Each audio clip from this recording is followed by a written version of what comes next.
Sarap ng hangin. Iliskarga naman tayo dito.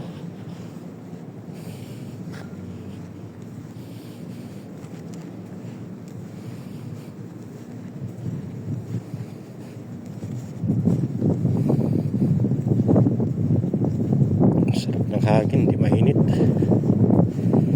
Hindi na kaya doon sa kanya, init. Baka sa Dorchon, mainit na naman doon. Ang kuray mga barko ngayon dahil hindi sila nakadikit-dikit. Tayo sa 5 tayo dikit. Tagal pa, ilang araw pa. Dahil walang bakante sa Puerto.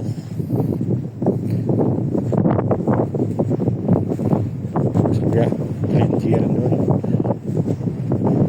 Punta tayo ngayon sa Rua. Yung tawag na Rua.